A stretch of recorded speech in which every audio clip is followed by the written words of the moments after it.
A surfside forager's dream. Heads up.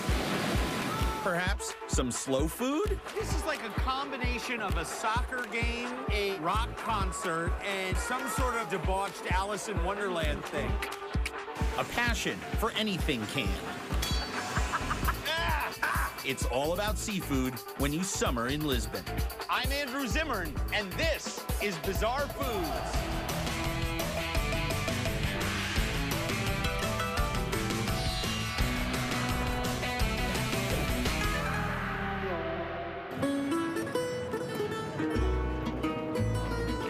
For centuries, Portugal was a cultural superpower, exporting their religion, language, music, and cuisine from Asia to South America. At one point, this tiny country ruled the world, and then became best known for soccer and sardines. For some, Portugal is Western Europe's forgotten stepchild. The city itself suffered its own setback. A devastating earthquake ravaged this town in 1755. So Lisbon was cobbled back together and today stands as a patchwork of rehabbed ancient icons flanked by modern edifices. And the eateries are everywhere. Restaurants, humble tashkas, bakeries, and food stalls all fight for attention. The new economy in this country is predicated in many ways on tourism, culinary tourism. After the financial crashes of recent years, Portugal has decided to step out from the shadows of its Spanish big sister and declare itself a culinary superpower, boasting staggering seafood traditions.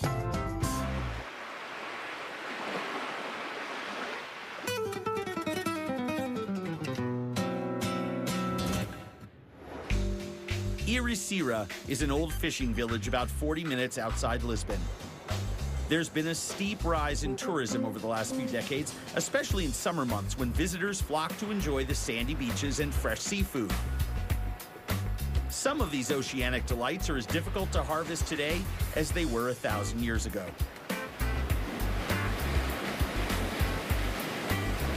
All along the coast of the Iberian Peninsula, people risk broken bones or empty wallets for percebes, gooseneck barnacles that some eaters feel come as close to eating the sea as any other food on Earth.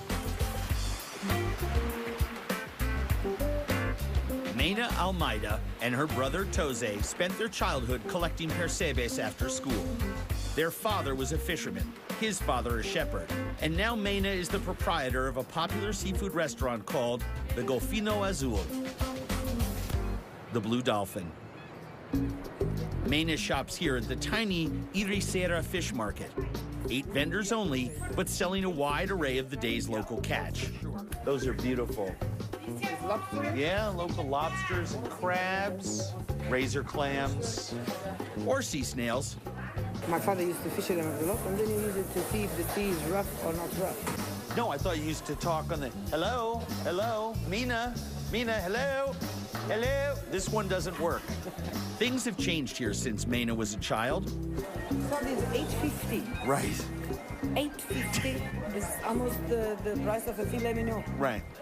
Products that used to be easily caught, traded, or bought for pennies are now fetching top dollar at the local fish market. Are there less fish, or just more people eating them, or both? I think more people eating, more restaurants using, Yeah. and so when all the tourists coming, and so because you need more Yeah. in the weekend, they just Sure. pull up the price. Sure. Like tamboril, monkfish that used to have no market value at all.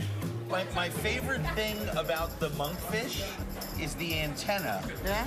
And it makes like bait, and the other fish comes along to get it, and then it comes with these big teeth and eats it. Do you do anything with the liver? Yeah, we use it for the stew. Love it. Yeah? Wow. Okay. Raya, a local skate. Wow. That is a beauty. Yeah. So basically, that's what we put in the stew: the sofio, tamboril. Yeah. The combination of fish is what gives you... Yeah, exactly. Then we use some shells, flavor. some black Yeah. shells. You know, all together with the onions You're and making me garlic. hungry. Yeah, stop talking. It's dirty talk. It's dirty talk. And is this something that you like to make at home, or that you make in the restaurant, or both? No, I make it both. Yeah. Because I'm a daughter from a fisherman, so for me to have fish to make stew was... Right, it's what you grew, that's all you ate. Yes. As a child, Mena collected what she could from shore for that fisherman's stew with the rest of her family. Look, there's your brother. Rosa. Hey. Percebes can only be harvested at low tide, and conditions today are especially rough. We only have an hour, so we need to move quickly and carefully. Percebes are found attached to rocks and flotsam in the ocean's intertidal zone. Perilous cliffs are ideal for hunting them because you're competing with fewer fools. Prying them gently off the rocks with a special crowbar.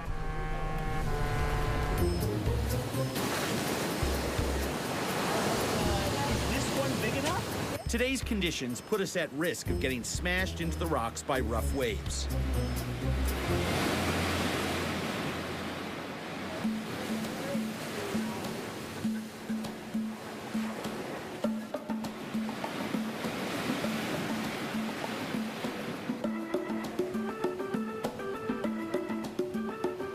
These primitive invertebrates have populated the oceans for 500 million years. Charles Darwin spent 8 years studying the species while developing his theory of evolution. Oh yeah, that's a nice one. I just like to eat them. They're delicious. Raw, cooked. Did I forget to tell you that prime Percebes fetch up to $300 a pound? See, I like to pick up this kind of one because they are really strong and really, really tasty. This is not for the faint of heart. It's very slippery, this is dangerous, and I should say, you should only come, heads up, foraging for lunch with people who know what they're doing. Because all kidding aside, you've been doing this since you were a kid. Yeah, my father did like Yeah, my yeah. sister, So I wouldn't be here if I wasn't with you. Don't just come to the rocks and climb down by yourself, right? Yes, that's true. Percebes are tough to harvest. Getting back to safety is impossible. Whoa, whoa, whoa, whoa, whoa, whoa, whoa.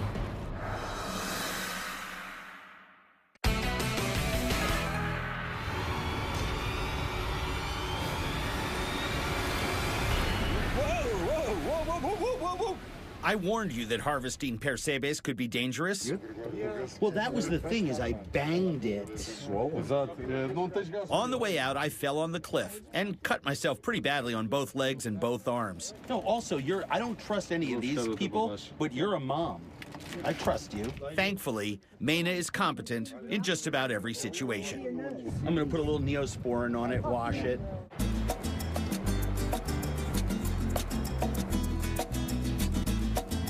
Mena shares her life with family and friends from around the world since the recent passing of her husband. Her idyllic home is next to the restaurant overlooking the Atlantic Ocean in the coastal village of São Lourenço. Golfinho Azul is run by her son Andre and her daughter Anna. Between the two buildings lies a garden where Mena grows her own fruits, vegetables, and herbs.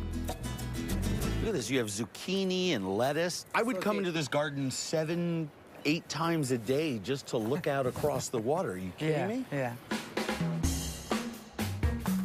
Lunch will be our vegetables, fish fresh from the market, and the Percebes we just harvested from shore. First question is, do we have enough for you and I for lunch? Jeez Louise. Yeah. Salt in the water. It's a beautiful animal, really. It's just, it's really beautiful. Yeah. Just kidding you. The meaty innards have a unique texture, a cross between an oyster's softness and a clam's toothiness with the sweet flavor of the briniest crab. That's exactly right. Yeah. You better start cooking, Yes. because I'm going to eat everything that you've spent so much time chopping and cutting. Just a few minutes in a pot of boiling water, and the Percebes are easy to extract. One of the greatest foods on earth. For those that are wondering what all the big deal is, once you get the Percebes, you can just pull. Yeah. So all of that is edible. Yeah. Oh, it's a muscle. Right? This is a traditional fish stew layered with onions, garlic, peppers, tomato, and potatoes from her garden, followed by a healthy dose of olive oil. Love Portuguese olive oil. Cat shark, or queixal, and fresh parsley from the garden. And monkfish liver on top. That's the idea.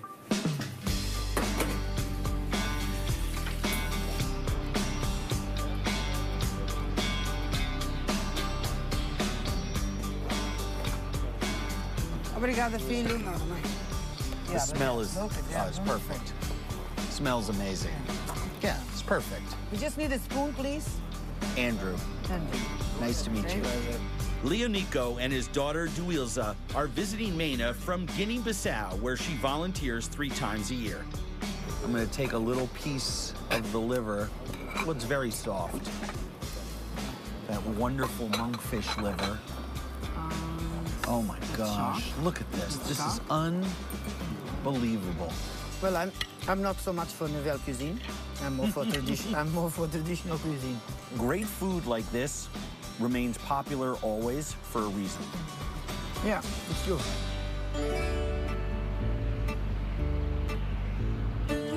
Same as you And say. this is the skate. The The manta? ray, yeah. Hi, That Ray? we had in the Yeah, that's the one we bought in the market.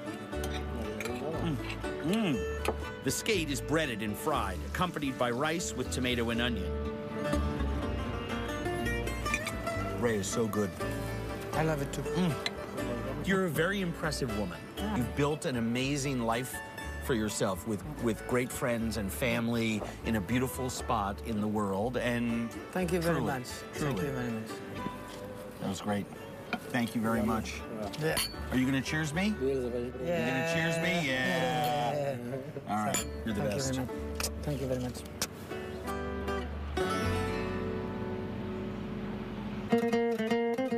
How does one enjoy the bounty of the Atlantic Ocean year-round? Portugal's got an answer. This looks like the kill room on Dexter. And a 2-week celebration for this garden variety gastropod.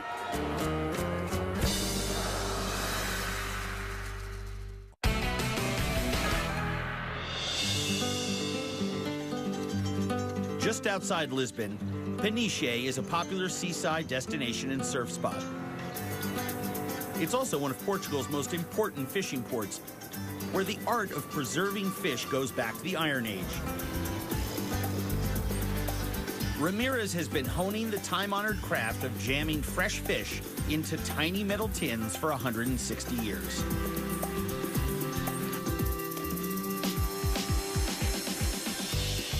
The canning industry put Portugal firmly on the map as an exporter of their prized product,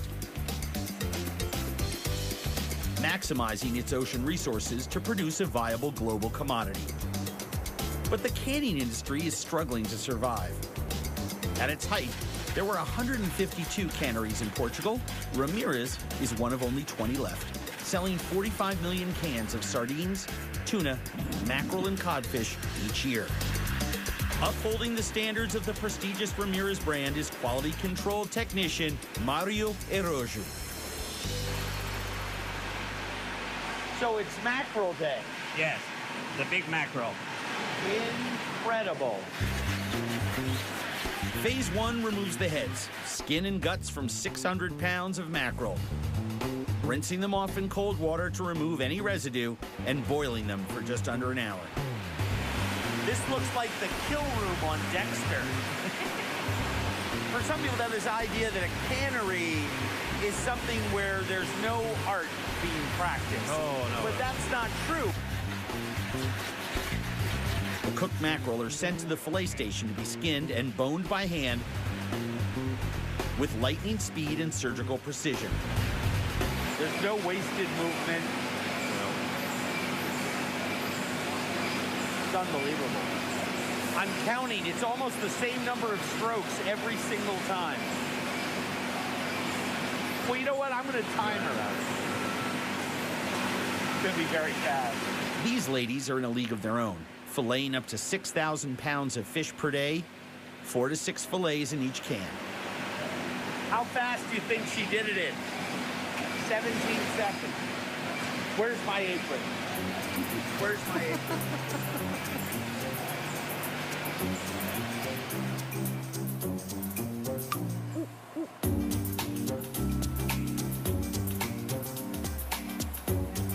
She just did that. I was counting in my head. She just did that in like 14 seconds. She's faster. She's the Michael Phelps of the sea. Is she the new girl here? How long have you been doing this? Oh, 30 years. You're amazing. All right. Yeah. Are you ready? Who's got to watch? I'm counting. 1, 2, 3.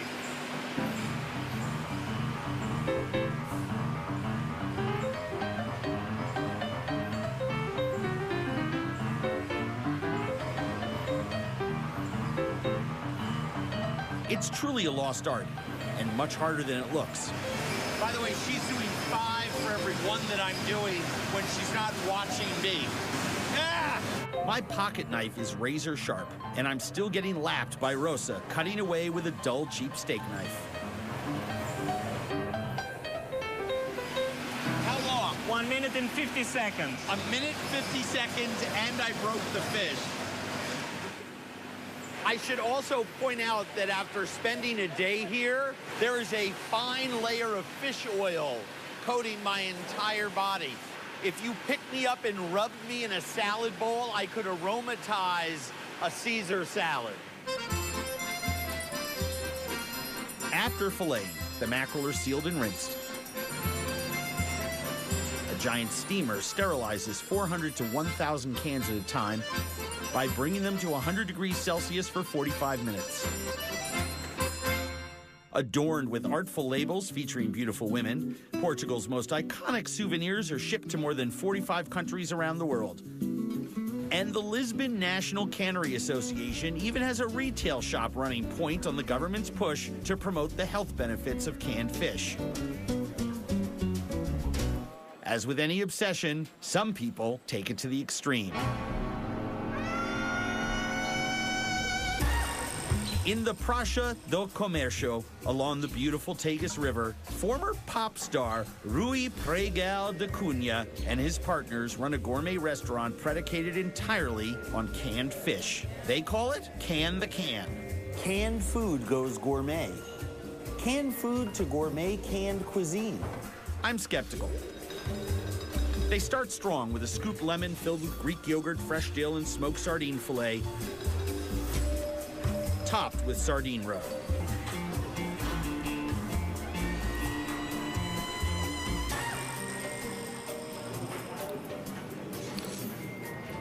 That's delicious. It's like a smoked fish mousse with yogurt and dill. Perfect way to utilize tinned fish. It's downhill from there. The octopus botarga salad with fennel, kumquat, and celery root. It overpromised and underdelivered. Botarga needs to be dry cured, needs to stay exposed to air. Putting it in the tin just pulls back all of that fishiness into it again. This is not my favorite.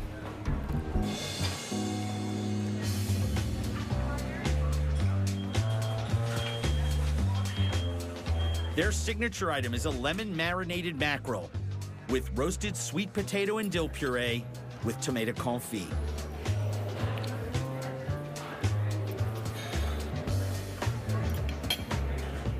The sweet potato is kind of weird. Delicious on its own, but with the mackerel, quite frankly, the idea of a finer dining restaurant using tinned fish as one of its main ingredient resources for a majority of the food that they serve here is kind of like being rich at Monopoly. You're not really rich. And I know that this is not a Ramirez mackerel because the dark meat is not. The girls on the line at the Ramirez factory would never have allowed that, unless it's the one I did. Maybe this is the one that I did. Not the most thrilling dish. This is a lovely restaurant run by lovely people in a fantastic location, and you definitely want to come here and have a drink outside as the sun is setting on a beautiful July evening in Lisbon.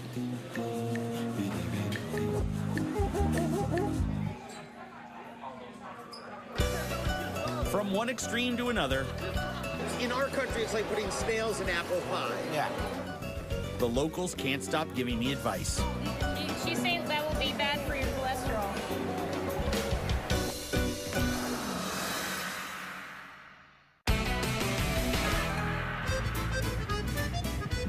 One of Lisbon's other summertime food obsessions is a garden variety ingredient.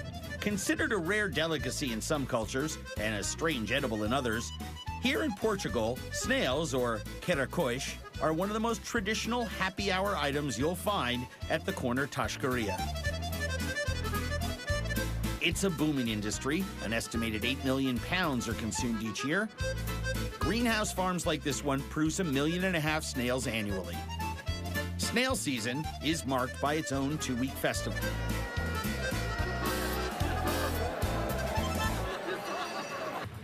My guide for this celebration is Rodrigo Menezes, a food geek and local TV personality obsessed with his country's food culture.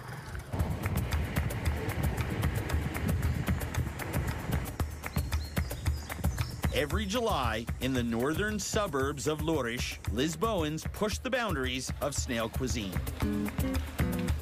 10 vendors present more than 50 recipes to an estimated 85,000 visitors who jockey for a seat under the crowded tent for the privilege of sucking snails from their tiny shells. Or digging them out with toothpicks.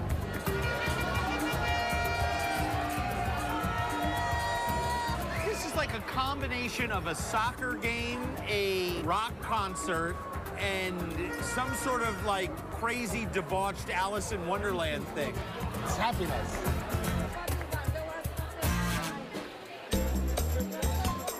Churrascos serves the most traditional caracóis in a broth of olive oil, garlic, oregano, bacon, and onion. I don't believe there are people that don't like snails. But believe it or not, there are people who really don't enjoy food. They don't know what they are missing, huh?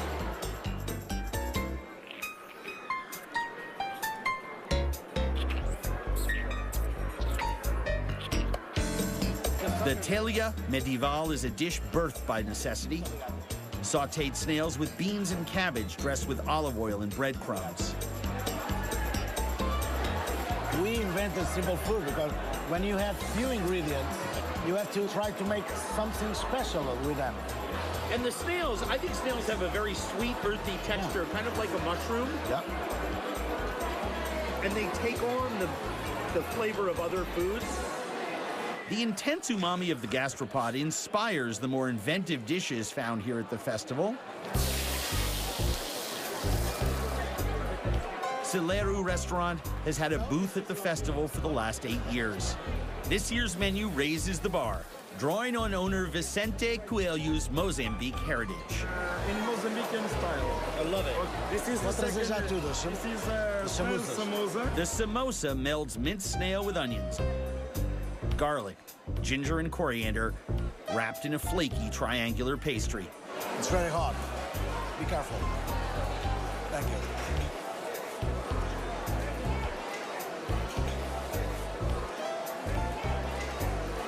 It's the best thing we've eaten here. The samosa. Taste that.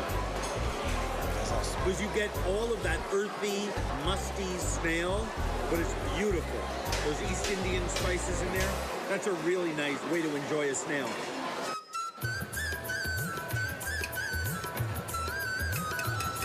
The snail curry is simmered with diced vegetables in a broth of coconut milk, masala, saffron, ginger, and cumin. It's a throwback dish, honoring Portugal's culinary colonialism. Remember, they brought tempura to Japan and vindaloo to India. This is our culinary heritage, the things that we bring from the past. We were the first to discover the ocean way to India, and we start the roots, the commercial roots with the spices. So, the curry, for us, it's a thing that is present on our food. And here you can have this curry with snails.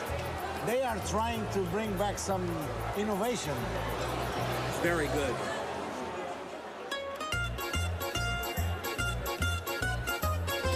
The snail risotto is blackened with cuttlefish ink and sautéed with prawns, zucchini, and coriander, topped with a dash of Parmesan. And I love how they're trying to bring new foods, new recipes. Snail risotto. It honors the snail. I mean, you still taste the snail. I love to smell because the smell tells me everything. prepares my palate, you know? Beautiful.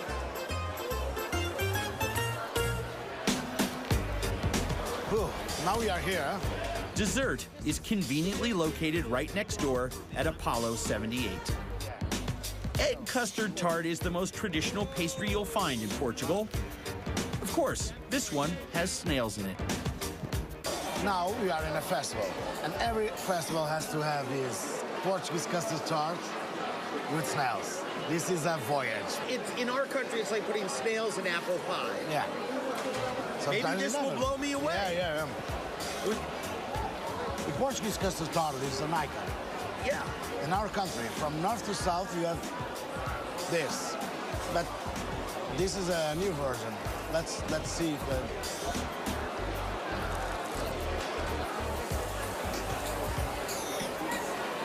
Not bad.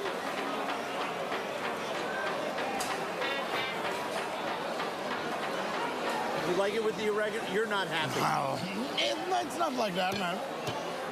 I created They have bigger balls, duds huh? in my career. Believe me. What was the best part about tonight? Being with you, That was going to be my answer. I fall in love with these people. It's for them that I want to work, you know? If you like your culture, you like your food, you have to celebrate like this. Thank you. While Lisbon's customs and festivals continue to seduce me, The Portuguese are obsessed with eggs. I have egg fantasies all the time. this little witch needs some taming. Be gentle, huh? I'll be gentle with it. Talk to her, Andrew. Talk to her. Hello, darling.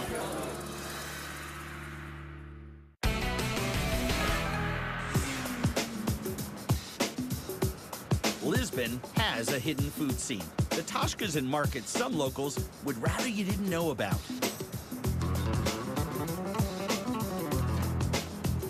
Andrea Smith, American expat and graduate of the Culinary Institute of America, was so drawn to the country's cuisine that she moved here 6.5 years ago. Now, a Lisbon-based food blogger and tour guide, she's dedicated to discovering the city's culinary nooks and crannies. Portuguese are obsessed with eggs, and there's a whole history and culture behind that. So I want to get a couple of things that represent their egg fantasies. I have egg fantasies all the time.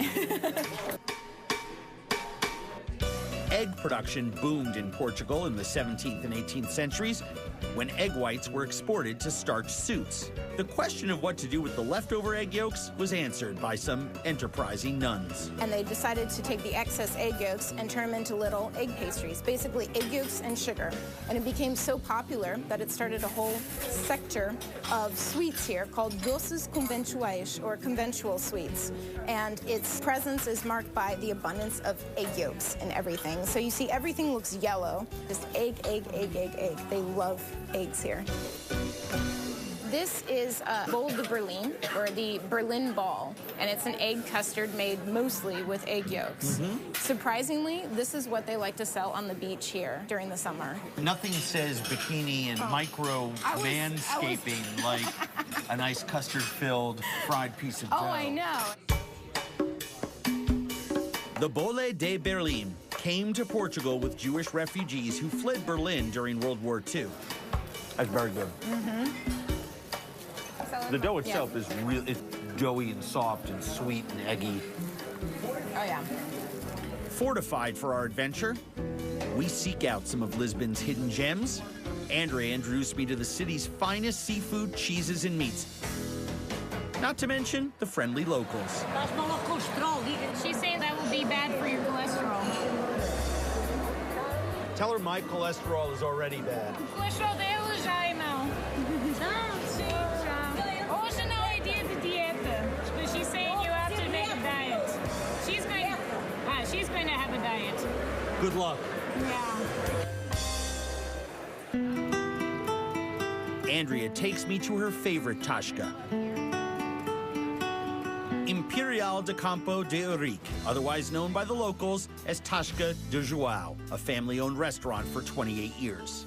At the helm are a husband and wife team, Adelaide Fernandez and João Gomes. So she's the sole cook here at the Tashka. She makes everything in-house. And João is her husband, and he runs the place. He goes to the market down by the river at like 5:30 a.m. to get the fish, and he will not put fresh fish on the menu unless it's from the ocean. He refuses to buy farm-raised fish. Many of the dishes hail from João and Adelaide's birthplace in the northern coastal region of Minho. It's summertime. Sardines are eaten in the months without an R because that's when they reach their optimal fat content. Adelaide expertly grills the sardines over wood charcoal 1/4 of an inch from the heat source, seasoned with olive oil and salt.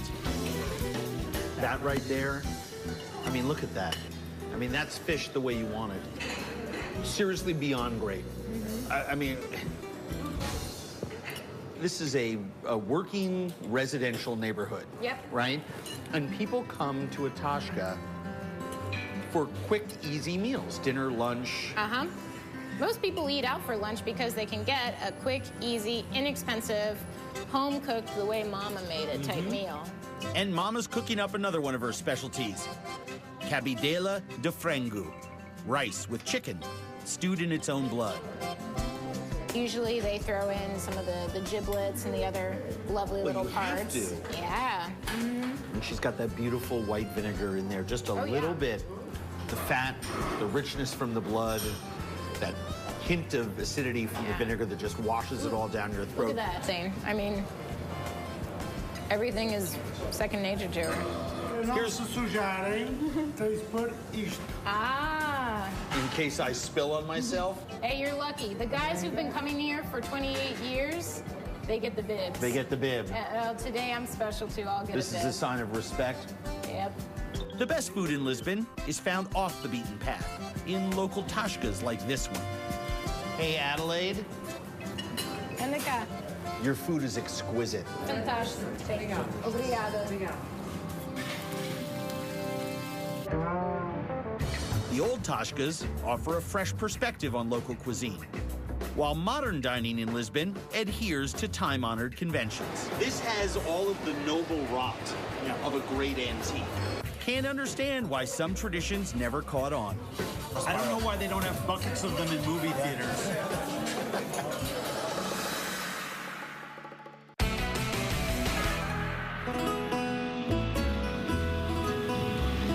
The contemporary Portuguese food scene edges more towards global and gourmet offerings, but Lisbon's rootsy food charm still remains.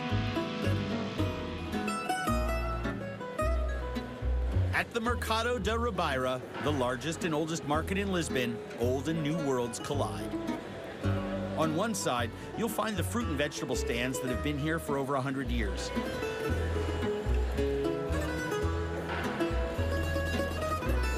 Just over the wall is a recently retrofitted upscale food court occupied by some of Lisbon's biggest culinary players.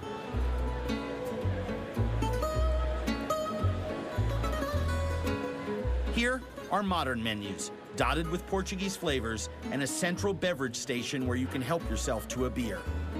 Or pair your meal with wine that you make and brand yourself. This is the playground of the modern Lisboan. How do I get one of those pink helmets? It's special edition for me only. Limited? Rodrigo Menezes plans to open up a culinary school in the market. So let me ask you a question. The food scene in Portugal is its next big export. Our unique selling proposition, you know. Right. It's the best thing that we have to offer to you that come to visit us. It's our food. Because our food, it's our country. Montegaria Silva has been serving premier delicacies since 1890. Most famously, the pata negra. And little bits of paradise. And this machine is from 1937. Cured ham from black Iberian pigs is known in Portugal as rasa. The Rolls-Royce hams in this shop have been aged as long as 60 months. And this is the 60 months old. You can see the smell. You can feel the smell. Yeah. This has all of the noble rot of a great antique. That superb funk I think it's the fullest expression of what ham can be. My mouth almost melts. Man, this is life, huh? It's dry and crumbly, and then the whole thing just melts. Melts in your mouth. It's like meat cotton candy. I mean, it just melts. The flavor from the fermented fat permeates the leg, which you can taste even after it's trimmed. This is It's perfection, huh? I'm in love with You it. know what goes great with this ham? Anything. Yeah. I want to take you to another place here where I have these bijoux. It's little sandwiches. They are popular here. At Vitor Claro, they're putting a new spin on old flavors. I think that will go with escabeche For sure. e patanisca de bacalhau. Let's do it. Bacalhau, or salted cod, is one of the most popular fish in Portugal and the central element of the iconic bijou sandwich. Two of my favorite things in the whole world. I love cod, love salt cod. There's something about fried fish with vinegar that just... It works. This escabeche is made with tiny fried fish prepared with onions, garlic, olive oil, and vinegar. Then placed upon a pillow of bread to make a small sandwich. There we have it. This is my favorite, the tiny little pickled fried fish. The bread is so soft.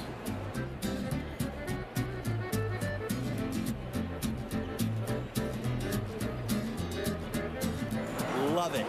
With 30 restaurants to sample from, it's tempting to stay here all day. Yet outside these walls is a city bustling with Lisbon's seminal summertime food obsession: seafood.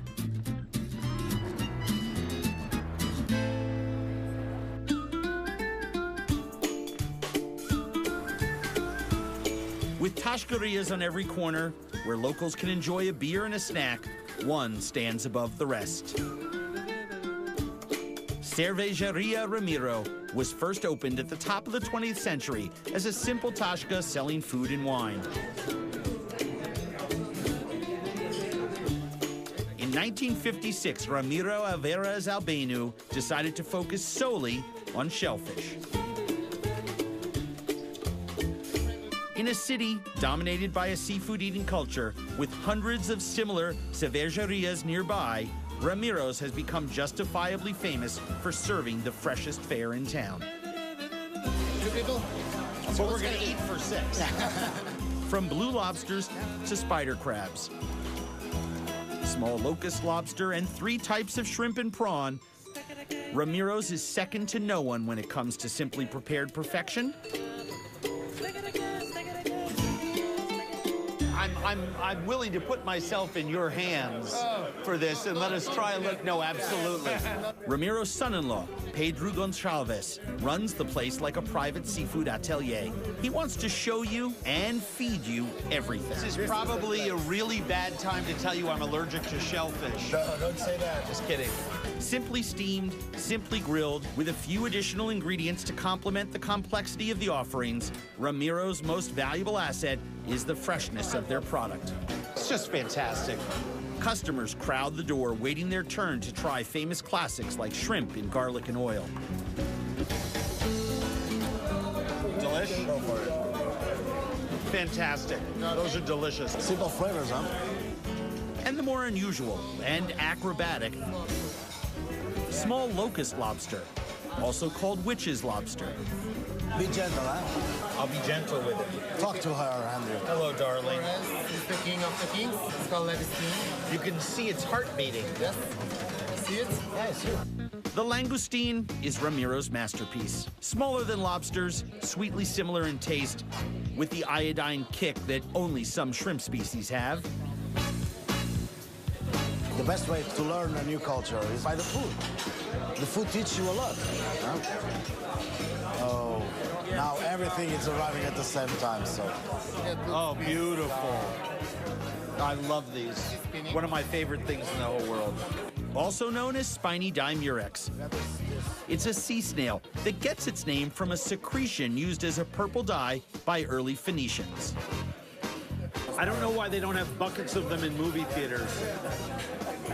The thing I love about them, as you eat them around the world, The mussel tastes the same everywhere.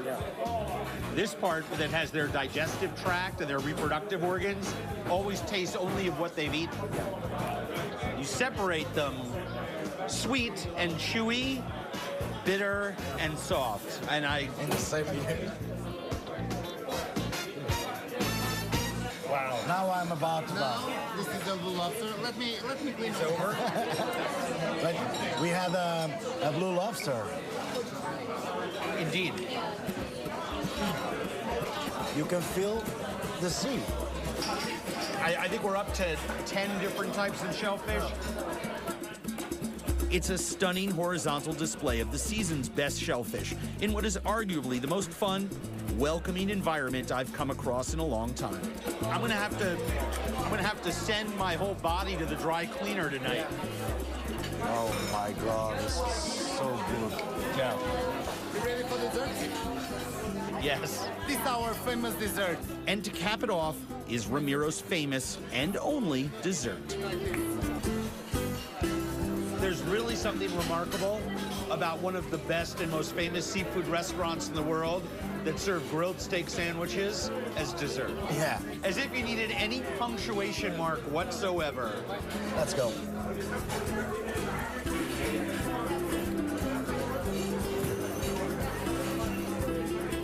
Puts you right over the edge. Now you understand why I'm so happy and the Portuguese people, we are so happy. To know Portugal is to sample its seafood. And in a country obsessed with all things pulled from the sea, Ramiro's represents a culture defined by its cuisine. I love this place. Paper napkins and a $100 plate of shrimp. It's the greatest place I've ever been to.